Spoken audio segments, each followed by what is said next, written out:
Hello everyone, welcome to our channel. और आज की वीडियो में हम इंटेलेक्चुअल प्रॉपर्टी को डिस्कस करेंगे।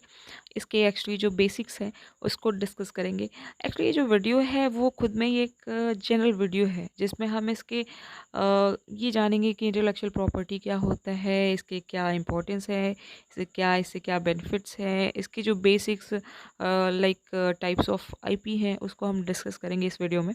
और इसके बाद जो वीडियोज़ आएंगी रिलेटेड टू आईपी, उसमें हम हर एक आईपी जो टाइप्स ऑफ आईपी हैं उसको इन डेप्थ में हम डिस्कस करेंगे और उसके बारे में जानेंगे।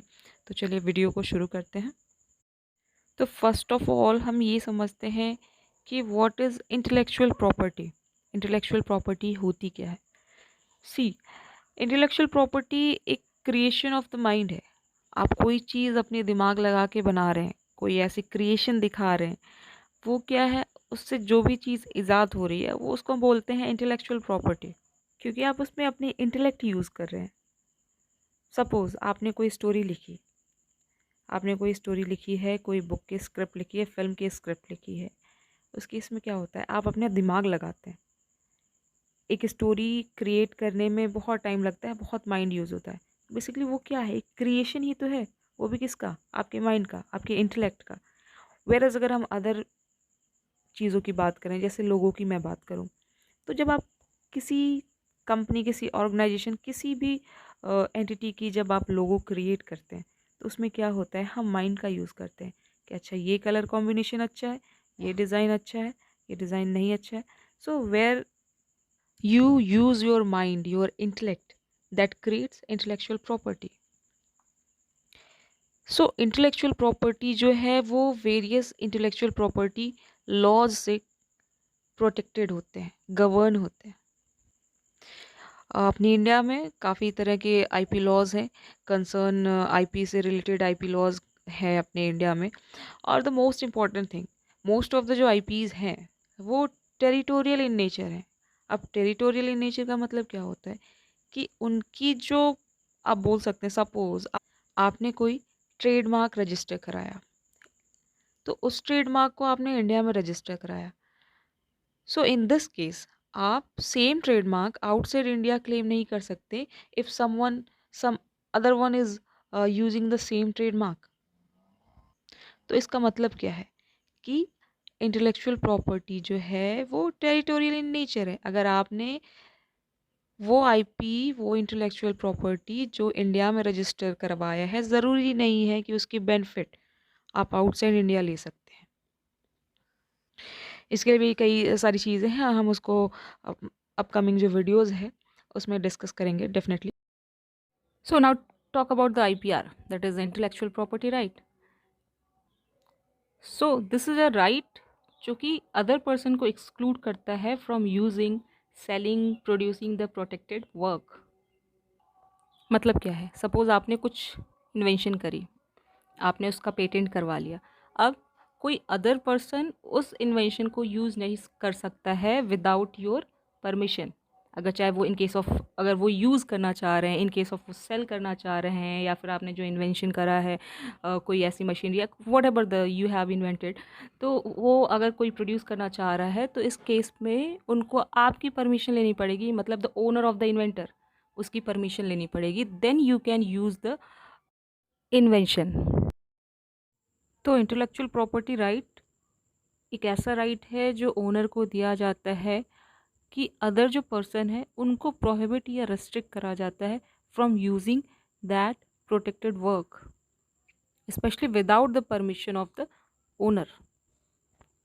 तो सेम अगर हम कॉपीराइट का अगर एग्जांपल लें, तो सपोज़ आप ऑथर हैं, आपने कोई स्क्रिप्ट लिखी, इवन आपने स्क्रिप्ट लिखने के बाद आपने वो बुक पब्लिश कराई, और उस केस में क्या है कि समवन अदर आपकी स्क्रिप्ट चुरा लें, या फिर इन केस आपकी स्क्रिप्ट पे कोई मूवी बना लें, तो उस केस में क्या है, ये infringement of your intellectual property right है। आप सू कर सकते हैं उस पर्सन को। तो अभी आइए आज समझते हैं कि एक्चुअली आईपी जो है, इंटेलेक्चुअल प्रॉपर्टी है, उसको प्रोटेक्ट करना क्यों ज़रूरी है, हम इसको प्रोटेक्ट ही क्यों करते हैं।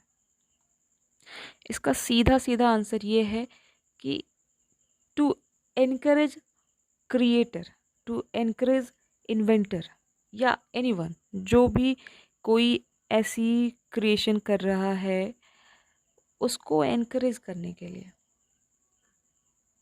बिकॉज होता क्या है, someone like take example of writer, author, वो क्या करते हैं अपनी, समटाइम्स कुछ ऑथर्स तो ऐसे होते हैं कि अपनी आधी ज़िंदगी एक ही किताब लिखने में लगा देते हैं, तो वो एक मास्टरपीस, तो उन्होंने इतना टाइम उसमें स्पेंड किया, उन्होंने इतना एफर्ट अपना दिखाया उस बुक के लिए। तो इस केस में अगर हम उनको एक एनकरेजमेंट अगर हम नहीं दे सकते, उनको हम एनकरेज नहीं कर सकते, तो वो क्या होगा, डीमोटिवेट होंगे और कहेंगे ओह ठीक है क्यों लिखूं, कोई पढ़ेगा नहीं है ऑल, कोई एनकरेजमेंट नहीं है, कोई इसको अप्रिशिएट नहीं कर रहा है। हम अगर आईपी को प्रोटेक्ट कर रहे हैं तो इससे क्या होता है कि जो क्रिएटर हैं वो एनकरेज होते हैं, वो इंस्पायर होते हैं कि ठीक है अगर हमने आज कुछ क्रिएट करा है वो अप्रिशिएट करा जाएगा लोगों के द्वारा। ऐसे एग्जाम्पल है, अगर कोई इन्वेंशंस की बात करें तो समवन, किसी ने इन्वेंट करा, कुछ ऐसी ईजाद करी, कोई चीज़ जो अभी एग्जिस्ट ऑब्वियसली एग्जिस्ट नहीं करती है, उसी चीज़ को इन्वेंशन बोलते हैं। कोई नई चीज़ क्रिएट होती है उसी चीज़ को इन्वेंशन बोलते हैं। तो अगर किसी ने नई चीज़ ईजाद करी, उस केस में क्या है, अगर हम उसको एनकरेज नहीं करेंगे तो वो क्यों करेगा पर्सन, वो सोचेगा ठीक है क्यों ही करना। तो दैट इज़ द थिंग कि हम एनकरेज करते हैं जो भी क्रिएटर हैं उनको, ताकि वो जो क्रिएट कर रहे हैं, वो जो काम कर रहे हैं उसको उसको करते रहें और सोसाइटी को नई चीज़ें दें कि जो ह्यूमन लाइफ है और इजी हो और डेवलप हो। तो एनकरेजमेंट भी हम कैसे करते हैं, एनकरेज हम कैसे करते हैं कि अब उनके जो राइट्स है उसको हम प्रोटेक्ट कर देते हैं फॉर लाइक लिमिटेड पीरियड के लिए। उस केस में क्या है, अगर कोई यूज़ करना चाह रहा है, कोई जो कि क्रिएटर है, चाहे वो इन्वेंटर हो, चाहे वो राइटर हो, आर्टिस्ट हो, अगर वो for the that limited period उनको कुछ अर्निंग होती है, तो that is also an encouragement कि आप कुछ वहाँ से बेनिफिट आपको मिल रहा है। अभी हम बात करते हैं कि टाइप्स ऑफ आईपी के बारे में, कि कितने टाइप्स की होती हैं इंटेलेक्चुअल प्रॉपर्टी। तो अगर हम मेनली देखें तो दो कैटेगरी होती है इंटेलेक्चुअल प्रॉपर्टी की, एक तो होती है इंडस्ट्रियल प्रॉपर्टी और सेकेंड वन जो होती है वो कॉपीराइट होती है और अदर रिलेटेड राइट्स होती हैं। अब ये तो मेनली जिसमें हम दो कैटेगरी में हम आईपी को बाइफरकेट कर सकते हैं, बट सेम चीज़ को हम फर्दर भी बाइफरकेट कर सकते हैं। लाइक इंडस्ट्रियल प्रॉपर्टी की अगर हम बात करें तो इंडस्ट्रियल प्रॉपर्टी में नंबर ऑफ़ थिंग्स आती हैं। अगर आप बात करें पेटेंट की, और इंडस्ट्रियल डिज़ाइन भी आती है, ट्रेडमार्क भी आता है एंड जियोग्राफिकल इंडिकेशन भी आता है। वेरएज़ अगर हम कॉपीराइट और रिलेटेड राइट्स की बात करें तो आर्टिस्टिक वर्क है, लिटरेरी वर्क है एंड अदर रिलेटेड वर्क उसमें आता है। तो अभी हम समझते हैं बारी बारी कि क्या होता है पेटेंट, क्या होता है जियोग्राफिकल इंडिकेशंस, क्या होता है ट्रेडमार्क, क्या होता है copyright and other things. So सबसे पहले हम ये जानते हैं कि what is patent. See, patent inventions के लिए कराया जाता है। किसी ने कोई चीज़ इन्वेंट करी, उस केस में आप पेटेंट करा सकते हैं सेम इन्वेंशंस को। तो पेटेंट क्या है, पेटेंट एक प्रोटेक्शन देती है to the owner of the invention. जिसने इन्वेंशन करी है उसको एक प्रोटेक्शन देती है। अब कैसी प्रोटेक्शन देती है, एक एक्सक्लूसिव राइट देती है ओनर को for the limited time period. जिस टाइम पीरियड में कोई अदर पर्सन यूज़ नहीं कर सकता उस इन्वेंशन को, without the permission of that person, the patent holder. वो टाइम एक्सपायर होने के बाद वो पब्लिक डोमेन में चला जाता है, उसके बाद कोई भी यूज़ करे। लेकिन अगर वो जो लिमिटेड टाइम पीरियड अलाउ करा गया है उस बीच में अगर कोई पर्सन यूज़ कर रहा है पेटेंट को, तो उसके लिए ऑब्वियसली उसको कुछ बेनिफिट्स होती हैं in terms of monetary benefit की मैं बात कर रही हूँ, and so other things also there. So patent एक एक्सक्लूसिव राइट देता है to the owner over the inventions for a limited time period. तो पेटेंट का मतलब ये होता है कि एक एक्सक्लूसिव राइट दिया जाता है, जो ओनर है, इन्वेंटर है, उसको एक एक्सक्लूसिव राइट दिया जाता है for a limited time period. Whereas अगर हम इंडस्ट्रियल डिज़ाइन की बात करें तो इंडस्ट्रियल डिज़ाइन किस लिए होता है।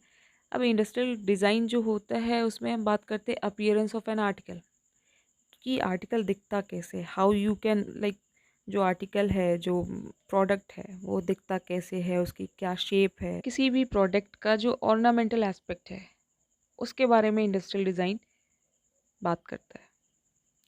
तो ऐसी चीज़ों को इंडस्ट्रियल डिज़ाइन के द्वारा प्रोटेक्ट करा जाता है। सो अभी हम बात करें ट्रेडमार्क की कि व्हाट इज़ अ ट्रेडमार्क।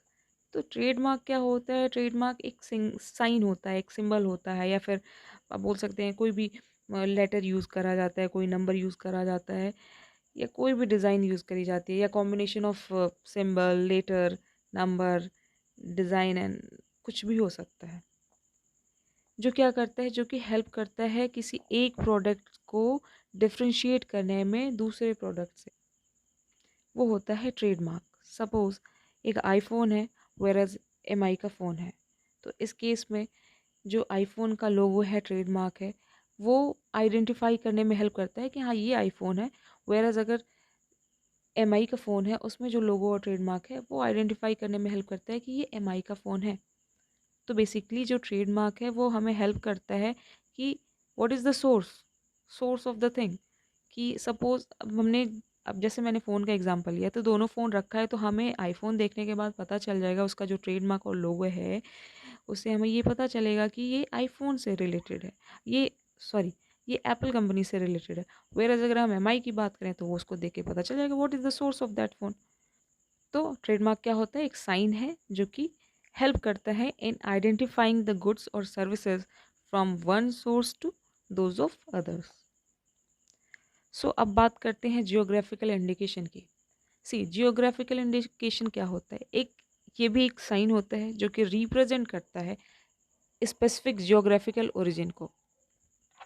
अब इसका मतलब क्या है? सपोज कोई लोकेशन है, वहाँ पे कोई चीज़ फेमस है, वो सिर्फ उस प्लेस पे ही बनाई जाती हो, उस प्लेस पे ही उगाई जाती हो, या उस प्लेस पे ही क्रिएट करी जाती हो।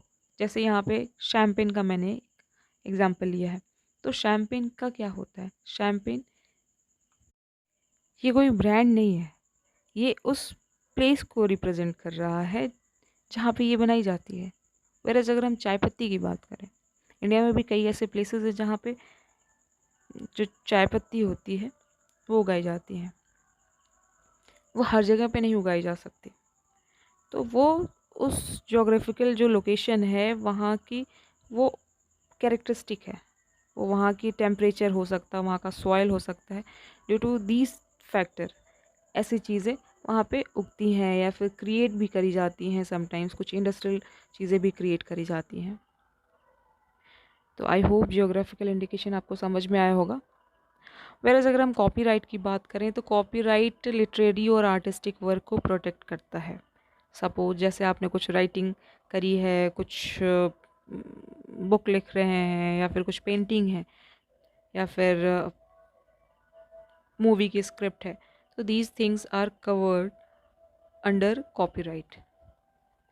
इवन इसमें कंप्यूटर प्रोग्राम्स हैं, आपने कोई प्रोग्रामिंग करी है, ये भी कॉपीराइट के अंदर आता है।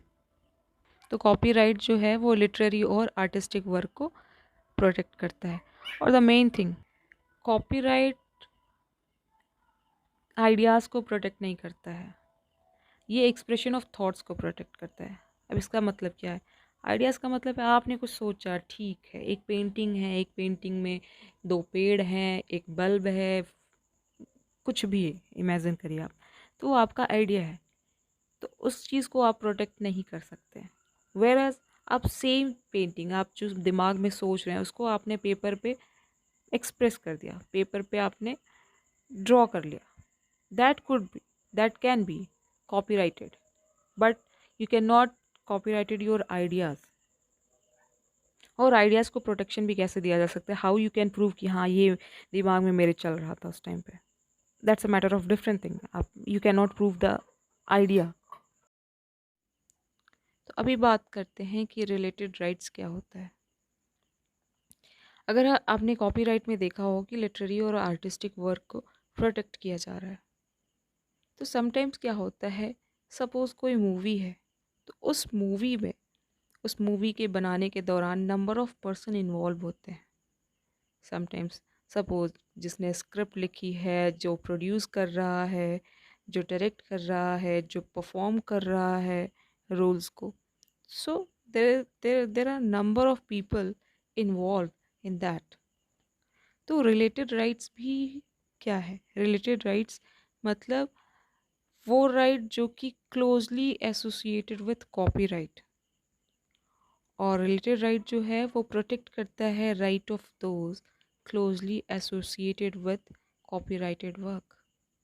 सपोज कोई एक सॉन्ग है, तो सॉन्ग जो है वो समवन एल्स किसी ने लिखा होगा, वेयर एज जो परफॉर्म कर रहा है पर्सन वो किसी और ने परफॉर्म करा. तो इस केस में क्या है, जो परफॉर्मर है उसके राइट्स को हम बोलते हैं रिलेटेड राइट्स. तो रिलेटेड राइट्स जो है उसमें हम उन पर्सन की राइट्स की बात करते हैं, उन पर्सन की राइट के इंटरेस्ट की बात करते हैं जो कि कॉपीराइट से क्लोजली रिलेटेड होते हैं. तो इस वीडियो में हमने बेसिक सबके बारे में डिस्कस कर लिया है कि what is a related rights, what is copyrights, patent, geographical indications and all. So आगे की जो अपकमिंग वीडियो है उसको हम इन डिटेल समझेंगे, जितने भी कंसर्न टाइप्स ऑफ आईपी हैं. सो आज के लिए बस इतना ही. आई होप आप लोग को ये वीडियो पसंद आया होगा. इन केस वीडियो पसंद आया है, अच्छा लगा तो प्लीज़ सब्सक्राइब करिए. अगर सब्सक्राइब नहीं करा है लाइक करिए एंड शेयर करिए अगर आपको अच्छा लगा है. Thank you so much. Have a good day.